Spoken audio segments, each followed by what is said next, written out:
Il était une fois, dans un village africain lointain, une petite fille qui naquit dans des circonstances tragiques. Son nom était Imani, et dès sa naissance, elle fut jugée par les superstitions et les préjugés de son village. Imani était moche à la naissance, ce qui la rendait différente des autres enfants. À peine eut-elle vu le jour que sa propre mère, forcée par son mari méchant, violent et très autoritaire, la rejeta et l'abandonna près des poubelles du village. Par une ironie cruelle du destin, c'est là qu'elle fut découverte par une vieille femme nommée Mama Zahra. Mama Zahra était connue dans le village pour sa sagesse et sa bonté. Voyant la petite Imani, elle sut qu'elle était spéciale, malgré son apparence. Elle la prit sous son aile et l'éleva comme sa propre fille, malgré les murmures et les regards désapprobateurs des autres villageois. Imani grandit dans une misère extrême, Mama Zahra étant une très pauvre femme, mais elle était entourée de son amour et de sa gentillesse sans précédent. Malgré cela, elle ressentait toujours le poids du rejet et de l'abandon. Imani se réveillait chaque matin avec un poids sur le cœur, un fardeau qu'elle portait depuis aussi longtemps qu'elle se souvenait. Elle n'avait pas la chance d'être née avec la beauté qui faisait battre les cœurs ou tourner les têtes. Son visage était marqué par des traits irréguliers. Elle était laide, disaient les habitants de son village, et cette laideur était devenue sa malédiction. Les journées d'Imani étaient remplies de solitude et d'isolement. Dès qu'elle sortait de chez elle, elle sentait les regards méprisants et les murmures malveillants qui la suivaient comme une ombre. Les autres enfants se moquaient d'elle, l'appelant des noms cruels et inventant des histoires sur son compte. Elle avait appris à baisser les yeux et à garder ses larmes pour elle. Mais chaque insulte creusait un peu plus le fossé entre elle et les autres. Elle ne pouvait pas s'amuser avec les autres enfants. Les rares fois où elle osait essayer de se lier d'amitié avec d'autres enfants, elle était rejetée sans ménagement. Personne ne voulait être associé à la fille laide, craignant que son infamie ne déteigne sur eux. Elle était condamnée à une existence solitaire, à errer dans les rues du village, comme un spectre oublié. Les années passèrent, mais la situation d'Imani ne s'améliora pas. Les garçons ne lui adressaient pas la parole, préférant tourner leur attention vers les jeunes filles plus jolies et plus désirables. Les filles, de leur côté, continuaient de la fuir comme la peste, craignant peut-être que son malheur ne soit contagieux. Imani trouva refuge dans les livres, se plongeant dans des mondes imaginaires où elle pouvait être autre chose qu'une paria rejetée. Elle rêvait de voyages lointains et d'aventures extraordinaires, de rencontres avec des êtres magiques qui ne jugeraient pas son apparence. Mais même là, dans ses rêveries les plus profondes, elle ne pouvait échapper à la réalité cruelle qui l'entourait. Mais même les plus fortes des âmes peuvent flancher sous le poids constant du rejet et de la solitude. Il y avait des jours où Imani se demandait si elle ne trouverait jamais sa place dans ce monde, si elle serait toujours condamnée à être une étrangère parmi les siens. Mais à chaque fois qu'elle sentait ses forces faiblir, elle se rappelait que sa valeur ne dépendait pas de l'opinion des autres, mais de la force de son propre caractère. Car au fond de son cœur, elle savait que même la laideur la plus profonde pouvait abriter une beauté insoupçonnée, une lumière qui ne demandait qu'à briller.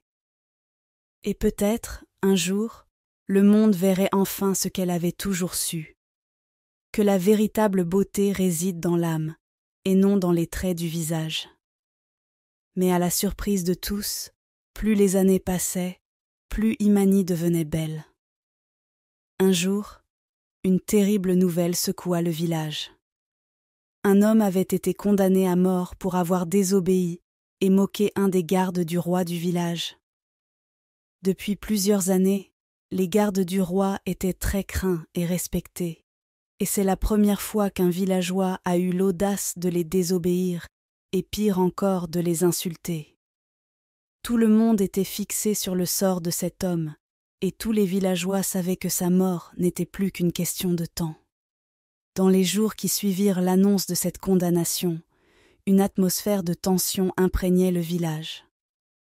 Les habitants murmuraient entre eux, choqués par l'audace de l'homme condamné et effrayés par la sévérité des gardes du roi. Certains se demandaient ce qui avait poussé cet homme à défier l'autorité de cette manière, tandis que d'autres redoutaient les conséquences de cet acte de rébellion. Les rumeurs se propageaient rapidement, alimentées par la peur et l'incertitude. On disait que l'homme condamné était un rebelle, un dissident qui refusait de se plier aux règles établies par le roi et ses gardes. D'autres affirmaient qu'il était simplement ivre ce jour-là, emporté par son imprudence et sa témérité. Pendant ce temps, les gardes du roi renforçaient leur présence dans le village, surveillant étroitement chaque mouvement des habitants. Leur autorité semblait incontestée, leur pouvoir absolu. Certains villageois murmuraient des mots de révolte dans l'ombre, mais la plupart restaient silencieux, préférant ne pas attirer l'attention sur eux-mêmes. Pendant des jours, l'attente pesante s'abattit sur le village alors que la date de l'exécution approchait. Certains se demandaient si quelqu'un oserait intervenir pour sauver l'homme condamné, tandis que d'autres redoutaient que cela n'entraîne des représailles encore plus sévères de la part des gardes du roi.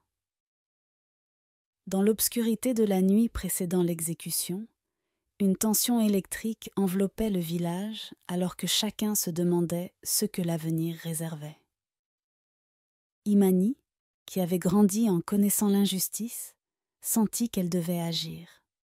Presque inconsciente du risque qu'elle prenait, elle se rendit au palais du roi, déterminée à plaider la cause de l'homme condamné alors qu'elle ne le connaissait même pas. Devant la cour royale, elle parla avec passion et conviction, demandant au roi de reconsidérer sa décision. Sa détermination et son courage impressionnèrent le roi, qui décida de donner une chance à l'homme condamné. À la surprise générale, l'homme fut finalement libéré, bénéficiant des faveurs du roi grâce au courage sans précédent de Imani. Mais ce n'était pas la fin de l'histoire.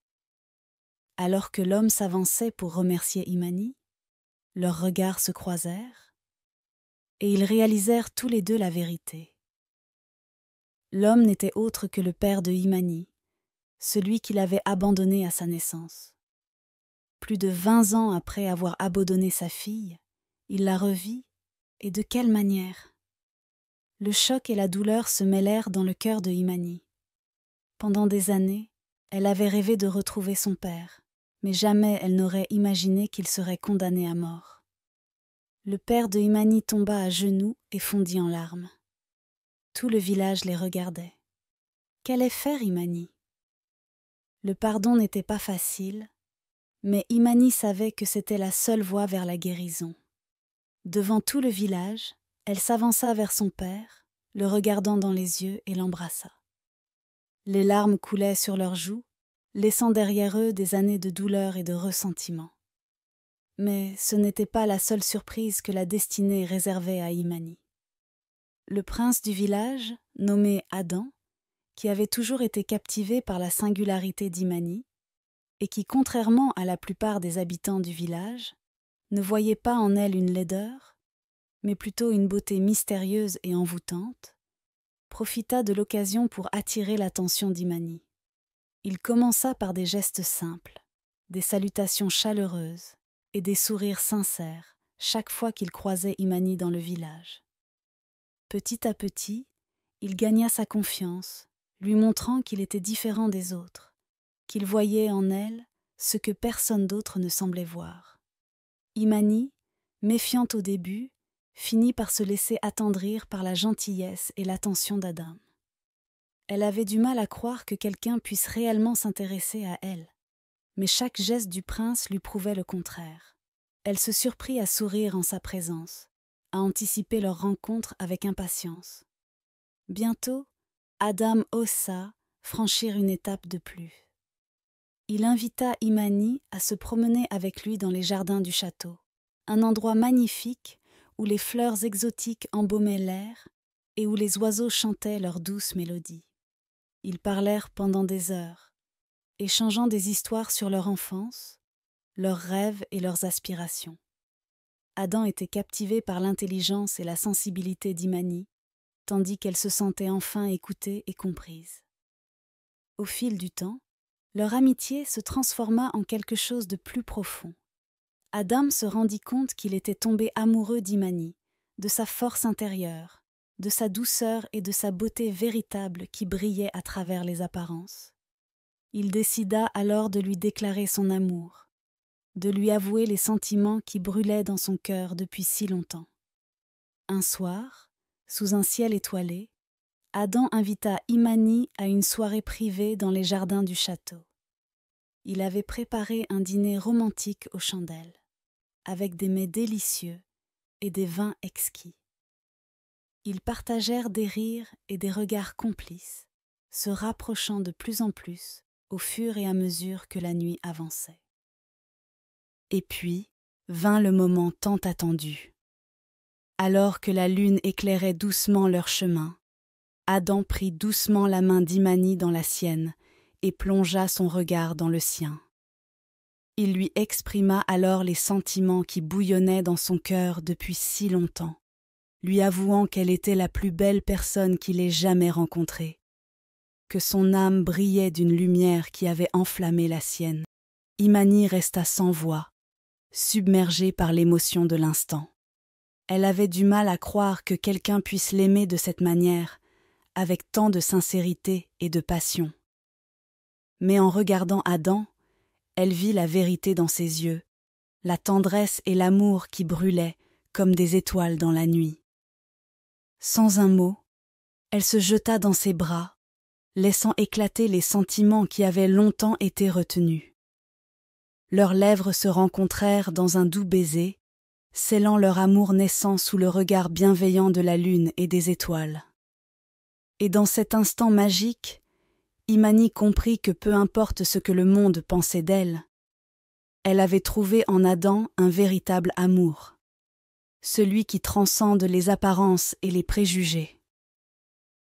Le mariage de Imani avec le prince fut un événement grandiose, célébré dans tout le royaume. Les villageois étaient stupéfaits de voir la petite fille abandonnée près des poubelles devenir la princesse du village. Mais pour Imani, ce n'était pas le titre qui importait, mais l'amour sincère et le respect de son mari et de son peuple. Et ainsi, Imani continua de régner avec sagesse et compassion aux côtés de son époux, de son père et de maman Zara, aidant ceux qui étaient dans le besoin et défendant les opprimés. Son histoire devint une légende dans tout le royaume, rappelant à tous que la beauté véritable réside dans le cœur et que le pardon peut guérir même les blessures les plus profondes. Et dans le cœur de Imani, elle savait qu'elle avait trouvé sa véritable famille et son véritable foyer, parmi les gens qui l'avaient acceptée et aimée pour ce qu'elle était vraiment.